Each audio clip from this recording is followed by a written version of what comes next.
everyone, as I promised, I'll make a video for you to show you how to prove two sets are equal. So as an example, I'll show you the one we didn't prove in tutorial this week. Also, my other plan is to show you how to do those four proofs using different proving technique. Hopefully it's gonna be helpful for your quiz that's coming up, in one day. This is Wednesday already. I apologize that I didn't make it earlier because I do want you to actually try those questions before I give you the solution. But even if I post it right now and you didn't do it, please try them before you have a look at this video, okay? Okay, here we go. So this is one of the set equality we seen in tutorial this week. Before we actually start, let's actually go over what you need to do when you try to prove two sets are equal. So if you want to prove set A equals to set B, first of all you need to show A is a subset of B. Then you need to show B is a subset of A. In order to show this, first of all you need to pick an arbitrary element from A, and you work through this. Eventually you should get X is also an element of B. If you have this and you have this, then you're done. You showed that A is actually a subset of B because this is what it means. Same idea here. You pick an arbitrary element, X, from B, and you work through. Eventually you should get X is an element of A. If you have this, you're done. Then you can conclude, therefore, A equal to B. Alright? So this is like what you need to do when you need to prove two sets are equal. Make sure you always do this. Usually we do not accept any other answer. Oh my god. Okay, sorry, that was my cat. But usually we do not accept any other answer. I know I may give you full mark if you give me something else, but I just want to say that's actually not correct, and I'm not supposed to give you full mark. I was just trying to be nice, but make sure you do this in your quiz because you will not get any mark if you do something else. Alright? Okay, let's start with the actual question. So when we have that A, B, C are sets, and we need to show that A union B intersect C actually equal to A union B intersect A union C. So proof. First of all, we pick an arbitrary element X in this set. A union B intersects C. Usually we need to show this is a subset of that and that is a subset of this, but I'll show you a faster way of proving this.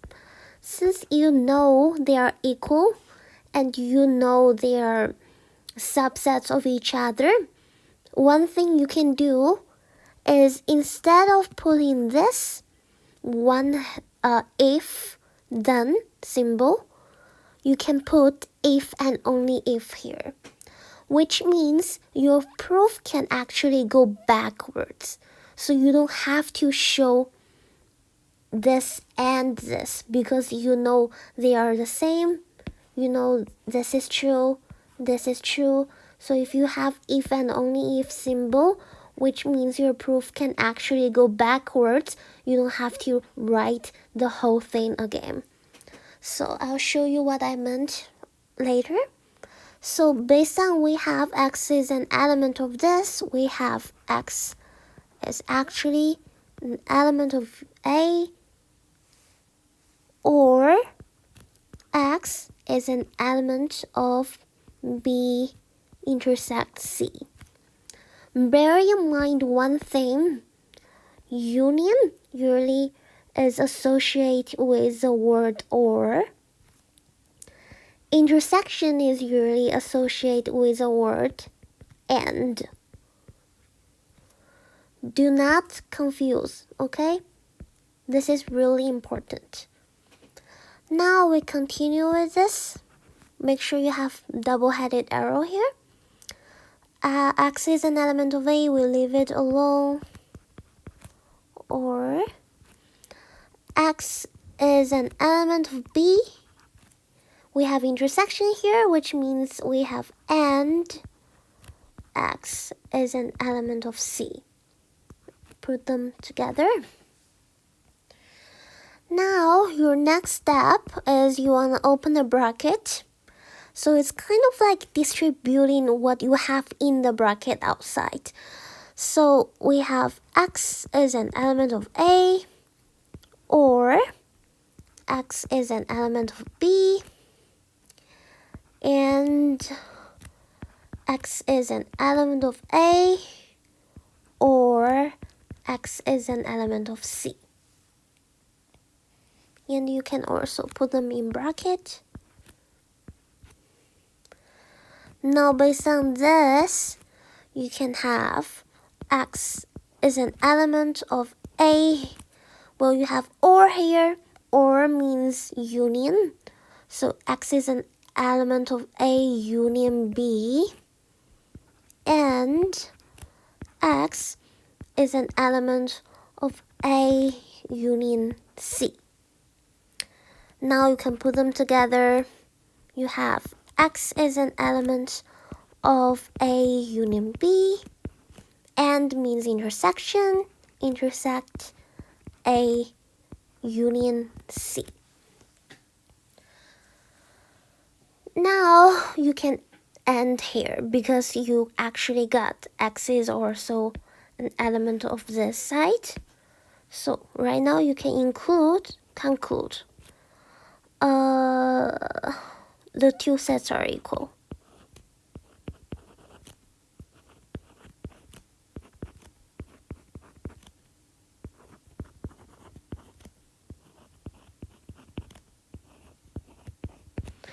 And I'll tell you why. Because you used double-headed arrow here, which means your whole proof can go forward this direction and backward that direction. So in order to show, where should I write it? In order to show this union B intersect C is a subset of this A union B intersect A union C. You started with X is an element of A union B intersect C, and you work through, you get X is an element of A union B intersect A union C.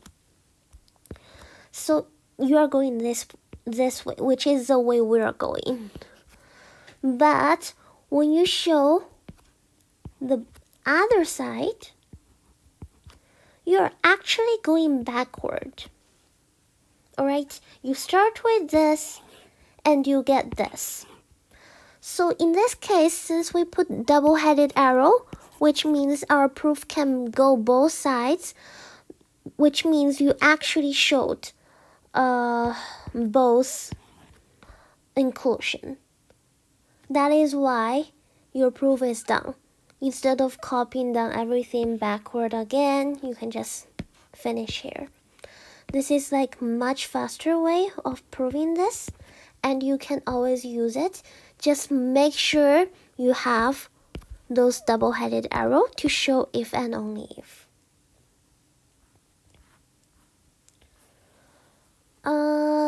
will be the first one. The second one is a little bit trickier, but let's work on this.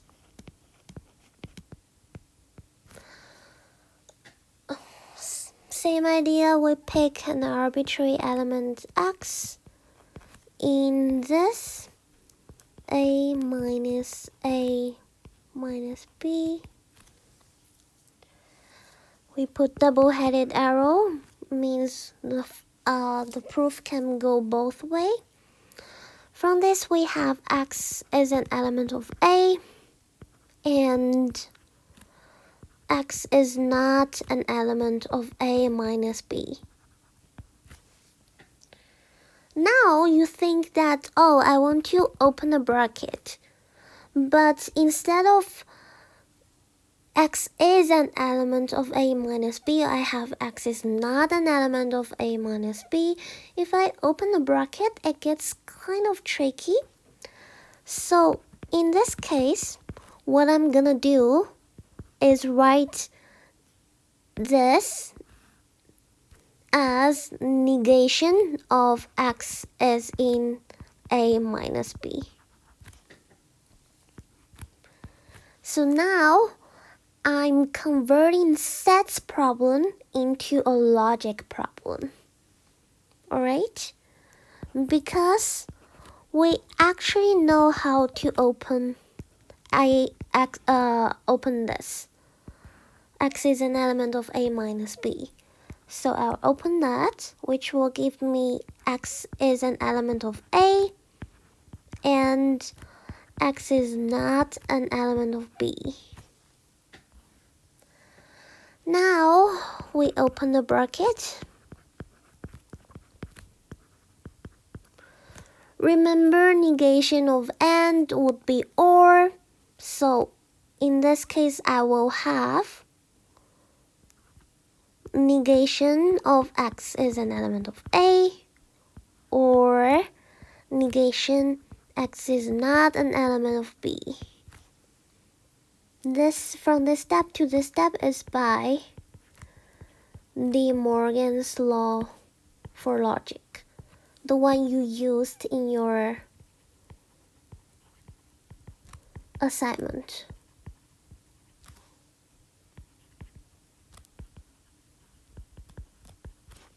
Alright, now we can do the other work. This is easy now. Negation of x is in A is x is not in A. Or negation x is not in B will give you x is actually in B. Now again, you can distribute this. You'll get x is in A and x is not in A, or x is in A and x is in B. Notice that this contradicts with itself. X cannot be in A and not in A, so we can just kind of ignore it. Why can we ignore it? Because you have or here. So you get to choose between this one or this one. And we know this one is not true, so we choose this one. Okay, can I erase those? So now we only have x is in A and x is in B, which will give you x is in A intersect B. Okay, now since we have x is in this and we got x is in this, we are done. Now you can conclude, therefore A minus B equal to A intersect B, and we're done.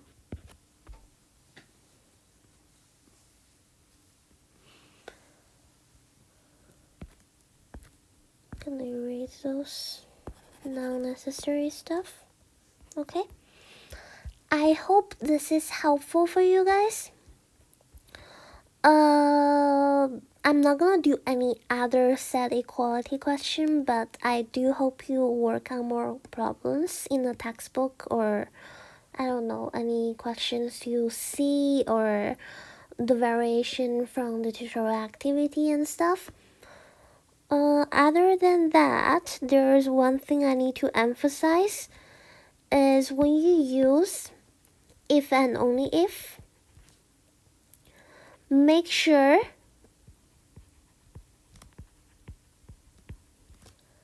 your proof is actually reversible.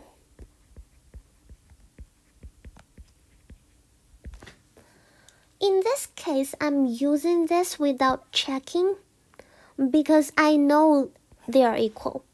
Okay, I know they are equal, so I know my proof is reversible. But sometimes they ask you to prove, for example, A is a subset of B, and you don't know if they'll ask you to prove this, and you don't know if B is actually a subset of A. Then in this case, you cannot use double-headed arrow.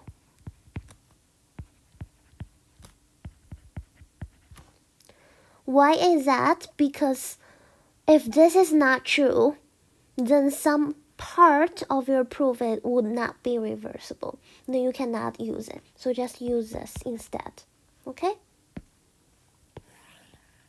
Other than that, I think we are good.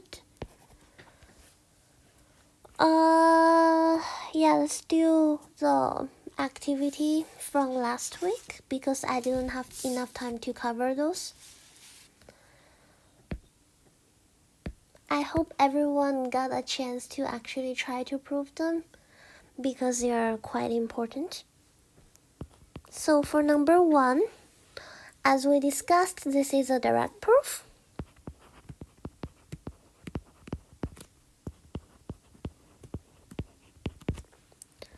So let's just prove it.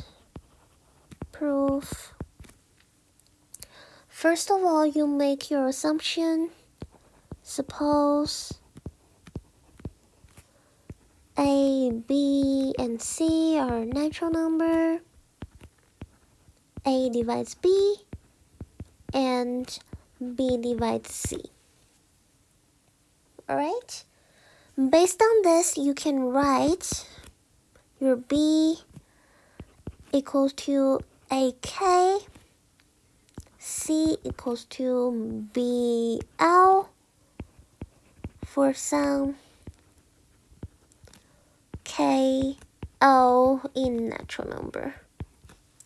Usually we write an integer here, but in this case, since A, B, C, they're all natural numbers, so that's why I wrote natural number here.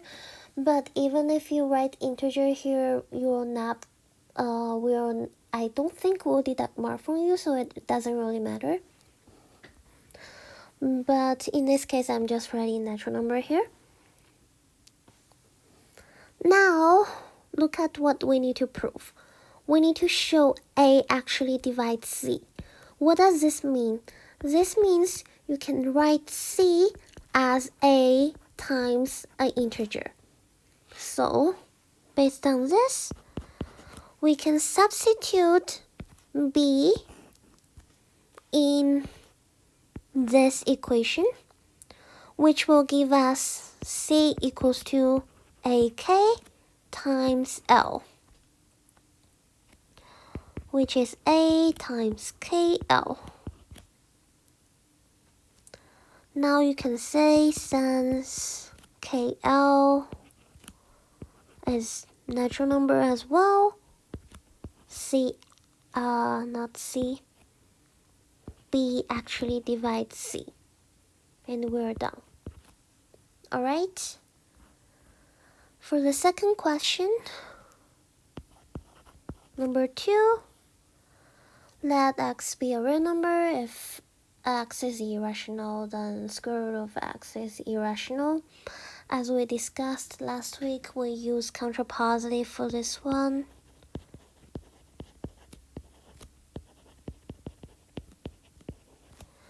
Again, why is that? When you see if then statement, usually you think of contrapositive. That's one of the reasons. The second reason is that we don't like irrational because you don't know how to express that. Well, but we do like rational numbers because you can express rational as m over n. So it's much easier if you can just negate those two statements and get rational, which is much easier to work with. So that's the reason why we use contrapositive in this case. So proof. Suppose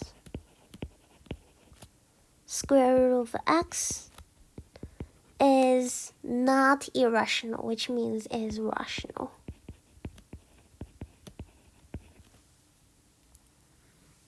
Then there exists q p. Actually, I'll write there exists p in integer, q in natural number, such that the square root of x equals to p over q. Now you might ask why I'm using natural number here. Well, because for natural number we don't have to consider the case when q equal to 0, because in 102 natural number does not include 0, so I don't have to worry about that. But this is equivalent as pq in integer, q does not be equal to 0. Okay, they are equivalent. You can write whichever you want. Now based on that, we have x equal to p squared over q squared, which is in q. Why? Because p squared, q squared are integers, or natural number in this case. Actually, they might not be natural number, integers, because p could be 0. And q squared is not 0. Therefore, x is rational. And we're done. Okay?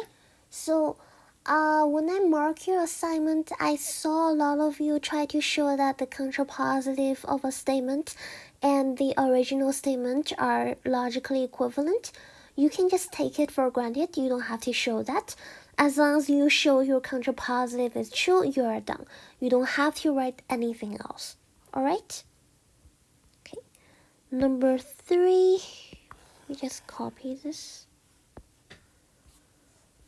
So for number 3,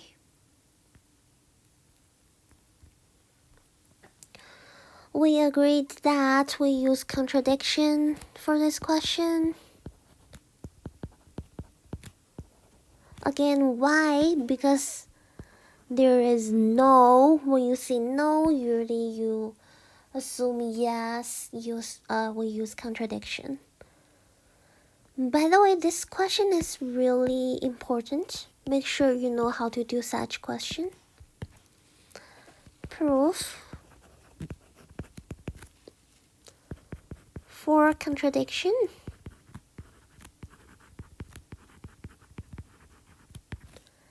Suppose there exists q in q such that q is a solution to x squared plus x plus 1 equal to 0. Okay? Now, since q is a rational, we can actually let q equals to m over n, such that m and n are integer, m is not 0, and GCD of m n is 1. The last condition is really important because we actually need it for our contradiction. And if you don't understand what it means, this means m and n are relatively prime,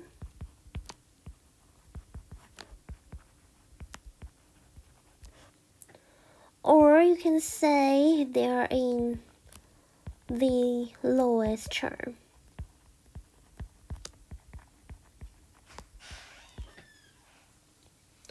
Alright, now you can actually substitute your q back into the equation, which will give you m over n squared plus m over n plus 1 equals to 0. Now you can just get rid of the fraction. You'll get m squared plus mn plus n squared equals to 0. Now what do? You can consider cases. You have 4 cases. The first one is when m and n are both odd. Second one, m is odd, n is even. The third one, m is even, n is odd. Actually, I'll move it down there.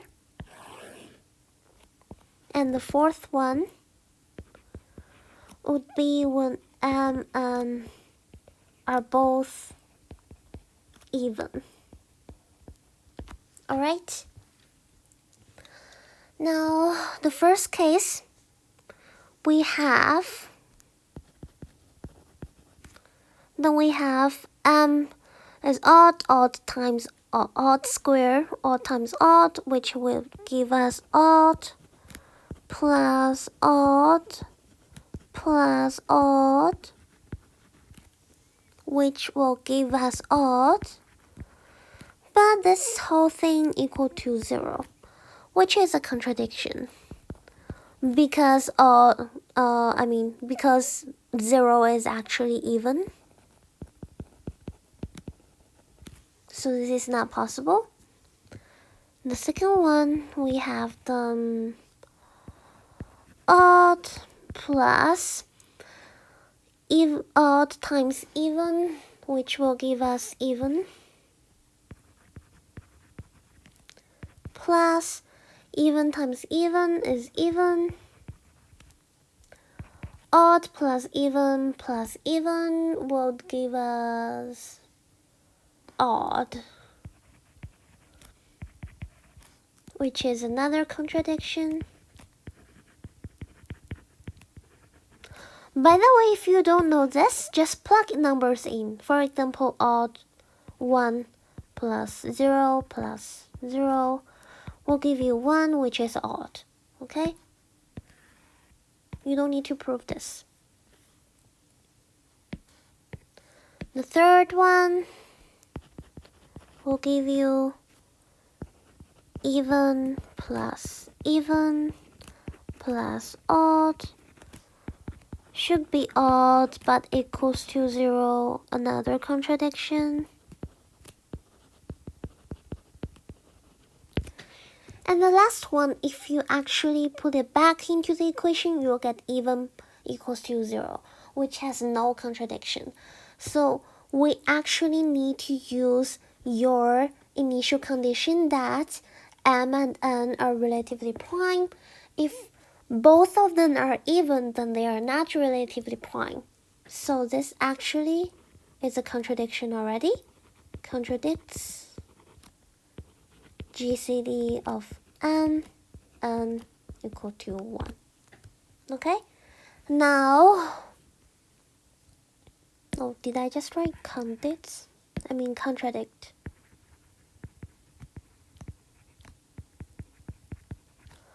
Okay, now since all 4 cases you have contradiction, therefore your initial assumption is wrong. Therefore, there is no such Q.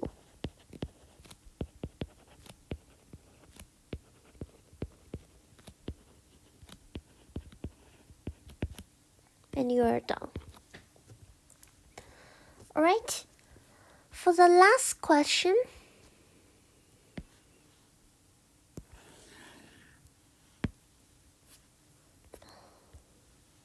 I'm gonna write it here.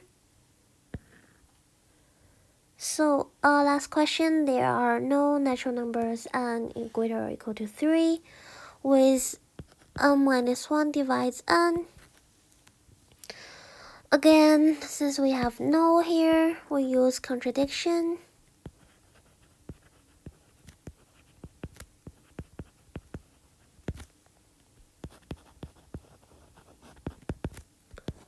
Suppose there exists such n in natural number, n is greater or equal to 3, such that n minus 1 actually divides n.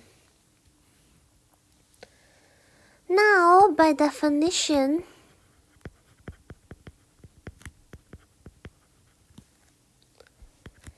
there exists such x in natural number minus 1 such that n equals to x times n minus 1. Okay? Why do I use natural number minus 1? Because we know x cannot be 1. Alright.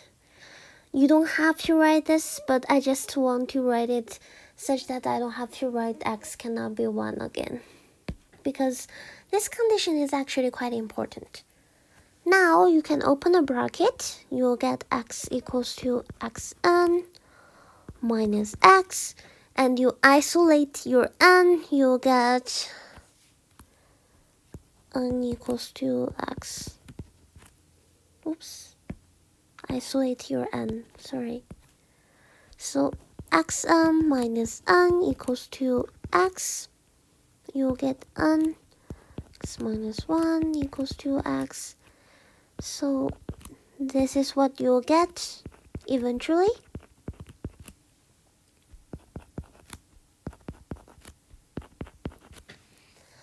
And it's actually quite simple, easy to see that this is actually smaller or equal to 2.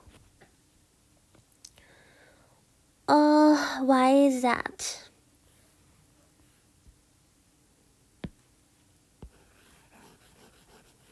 If you don't get this, I will prove this for you, okay? So this is a like side proof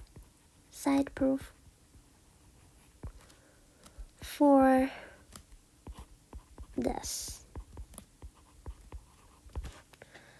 So as I said, your x is in this,